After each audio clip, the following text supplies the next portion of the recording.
Hello students, welcome to our channel solution pharmacy. तो जैसा आप जानते हैं हम लोग मेडिसिनल केमिस्ट्री का यूनिट 4 कर रहे हैं। आइए आज हम लोग अगला टॉपिक करते हैं। हमारा अगला टॉपिक है सेक्स हार्मोन्स। हम जिस नोट से पढ़ा रहे हैं वो नोट्स अगर आपको चाहिए हो तो प्लीज आप हमारा ऐप सॉल्यूशन फार्मेसी डाउनलोड कीजिए, वहाँ नोट्स अवेलेबल हैं। तो हम लोग क्लास स्टार्ट करते हैं। जो सेक्स हार्मोन्स होता है वो एक प्रकार का केमिकल सब्सटेंस है जो कि प्रोड्यूस किया जाता है गोनैड्स के द्वारा। गोनैड्स मतलब सेक्स ऑर्गन्स के द्वारा। ये हार्मोन्स जो हैं वो रिक्वायर्ड होते हैं कंसेप्शन के लिए, एम्ब्रियोनिक मैच्योरेशन के लिए, development of primary and secondary sex characters के लिए। तो कंसेप्शन हो गया, जैसे एम्ब्रियो है, एम्ब्रियो के डेवलपमेंट में, एम्ब्रियो के प्रॉपर फिटस बन के फिर ह्यूमन बीइंग में कन्वर्ट होने में, या तो फिर मैमल्स के अंदर जो एक फिटस डेवलपमेंट प्रोसेस होती है वो, फिर primary sex characters like male character और female character, secondary sex characters जो कि आपको प्यूबर्टी के टाइम देखने मिलते हैं। ये सारे कैरेक्टर्स के लिए रिस्पॉन्सिबल जो हार्मोन्स होते हैं they are termed as sex hormones. इनको हम ये बोल सकते हैं कि ये एक स्टेरॉइड होते हैं जो बायोसिंथेसिस किए जाते हैं, बॉडी के अंदर सिंथेसाइज स्वयं होते हैं in testis, ovaries, adrenal glands and placenta. Placenta केवल प्रेगनेंसी के केस में, बाकी समय नहीं होता है ना।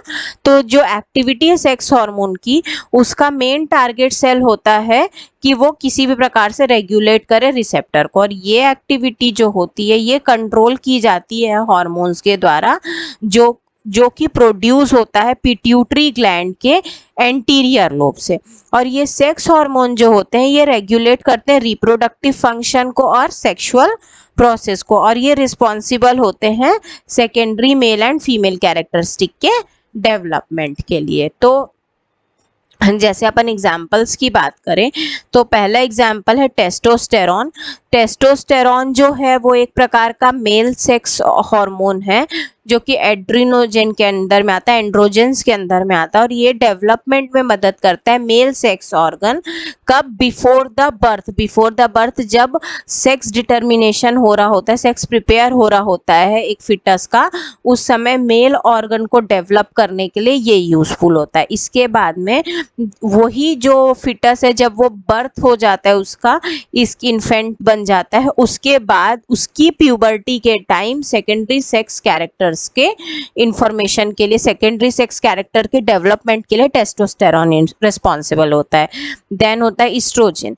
ईस्ट्रोजन जो होता है वो फीमेल सेक्स हार्मोन होता है जो कि ओवरीज और एड्रिनल ग्लैंड से प्रोड्यूस होता है, और इसका एक मेजर यूज होता है हाई डेंसिटी लाइपोप्रोटीन और लो डेंसिटी लाइपोप्रोटीन कोलेस्ट्रॉल को ब्लड में बैलेंस करना, मेंटेन करना, ब्लड लेवल शुगर का मेंटेनेंस और मेमोरी फंक्शनिंग और इमोशनल बैलेंसेस के लिए ये रिस्पॉन्सिबल होता है। नेक्स्ट होता है प्रोजेस्टेरॉन। प्रोजेस्टेरॉन भी एक आपका फीमेल सेक्स हार्मोन होता है जो कि ओव्यूलेशन के समय और ओव्यूलेशन के बाद प्रिपेयर होता है। ये यूजफुल होता है जब फर्टिलाइज्ड एग को यूट्रस में रखना होता है, बॉडी के फैट को कम करना होता है, हेयर ग्रोथ को बढ़ाना होता है और एंजाइटी को कम करना होता है या रिलैक्स करना होता है।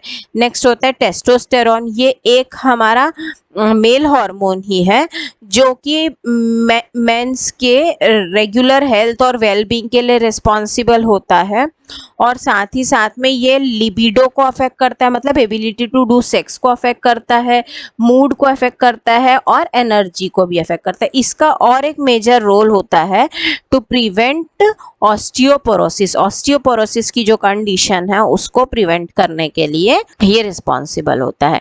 अब देखिए अगर हम क्लासिफिकेशन की बात करें तो एंड्रोजेंस जो हैं वो दो हो सकते हैं, नेचुरली अकरिंग, सिंथेटिक। तो नेचुरली अकरिंग में हो जाएगा जैसे टेस्टोस्टेरॉन, सिंथेटिक में मेस्ट्रोलोन। फिर ओस्ट्रोजेंस की बात करें तो natural and again synthetic. Natural में एस्ट्राडायोल ईस्ट्रोजन, और सिंथेटिक में दो पार्ट फिर से होते हैं, स्टेरॉइड और नॉन स्टेरॉइड। स्टेरॉइड मतलब मिस्ट्रेनॉल और नॉन स्टेरॉइड में डाइथाइल स्टिलबेस्ट्रॉल। नेक्स्ट हो गया हमारा प्रोजेस्टेरॉन। प्रोजेस्टेरॉन अगेन दो पार्ट में डिवाइड होता है, नेचुरल और सिंथेटिक। नेचुरल में प्रोजेस्टेरॉन और सिंथेटिक में आपका आ जाएगा प्रोजेस्टेरॉन एंड मेड्रॉक्सी प्रोजेस्टेरॉन। फिर और एक एग्जाम्पल हो सकता है जैसे 19 नॉन स्टेरॉन और नॉन थायोडेरॉन। हम देखिए स्टूडेंट्स, जैसा हम लोग जान रहे हैं कि ये जो सेक्स हार्मोन्स हैं ये बॉडी के अंदर बनते हैं, मतलब इनका हमें बायोसिंथेसिस करना होगा। ये सिंथेसिस नहीं है, बायोसिंथेसिस है स्टूडेंट्स। तो इसको भी हम समझते हैं। देखिए जैसे मान लीजिए हमारे पास है कोलेस्टेरॉल। कोलेस्टेरॉल का साइड चेन टूटेगा, साइड चेन में क्लीवेज होगा तो प्रिपेयर होगा प्रिग्नोलोन। ये प्रिग्नोलोन जो है ये कन्वर्ट होता है प्रोजेस्टेरॉन में। प्रोजेस्टेरॉन तो एक साइड, और अगर हम इसमें 17 अल्फा हाइड्रोक्सिलेज एंजाइम यूज किए तो ये कन्वर्ट हो जाएगा 17 अल्फा हाइड्रोक्सी प्रिग्नोलोन में। अगर मान लो आप ये समझते हैं कि प्रिग्नोलोन प्रोजेस्टेरॉन में कन्वर्ट हो रहा है, देन उस केस में जो एंजाइम रिस्पॉन्सिबल होता है that is 5-in-3 beta hydroxy steroid dehydrogenase और 3 ऑक्सो स्टेरॉइड 4,5 आइसोमरेज। देन जो 17 अल्फा हाइड्रोक्सी प्रिग्नोलोन है ये फर्दर कन्वर्ट होगा डिहाइड्रो इपेंडोस्टेरॉन में। इसमें एंजाइम रिस्पॉन्सिबल हो 17-20। देन ये फर्दर कन्वर्ट होगा एंडोस्टेरोडायोन में। फिर ये एरोमेटेज एंजाइम के प्रेजेंस में कन्वर्ट हो जाएगा ईस्ट्रोन में, और यहाँ पर ईस्ट्राडायोल डिहाइड्रोजिनेज एंजाइम रहेगा, ये कन्वर्ट हो जाएगा ईस्ट्राडायोल में। एंडोस्टेरोडायोन जो है वो कन्वर्ट होता है टेस्टोस्टेरॉन में with the help of 17 beta hydroxy steroid dehydrogenase enzyme. आप ईस्ट्राडायोल के कन्वर्जन का और एक तरीका है कि जो टेस्टोस्टेरॉन है वो एरोमेटेज एंजाइम के प्रेजेंस में काम करे तो ईस्ट्राडायोल बन जाता है। सिमिलरली टेस्टोस्टेरॉन जो है वो 5 अल्फा रिडक्टेज के प्रेजेंस में अगर काम करेगा तो 5 अल्फा डाईहाइड्रो टेस्टोस्टेरॉन बन जाएगा। तो इसी प्रकार से स्टूडेंट्स कैसे कोलेस्ट्रॉल से आपका प्रोजेस्टेरॉन भी बन जाता है और टेस्टोस्टेरॉन भी बन जाता है। Cholesterol will convert to pregnolone, pregnolone will give progesterone।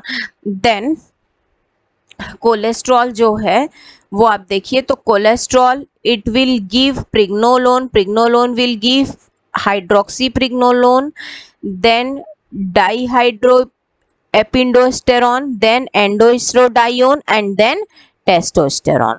तो इस प्रकार से जो दो मेन हमारे मेजर सेक्स हार्मोन्स हैं वो हमारे यहाँ पर प्रिपेयर हो जाते हैं। तो आई होप आपको ये इंट्रोडक्टरी पोर्शन समझ में आया होगा। अगर आपको हमारा ये नोट्स चाहिए हो तो प्लीज़ आप हमारा ऐप सॉल्यूशन फार्मेसी डाउनलोड कीजिए, वहाँ नोट्स अवेलेबल हैं। हम लोग नेक्स्ट क्लास में सेक्स हार्मोन का SAR करेंगे। तो फिर हम नेक्स्ट क्लास में मिलते हैं। Till then thank you so much.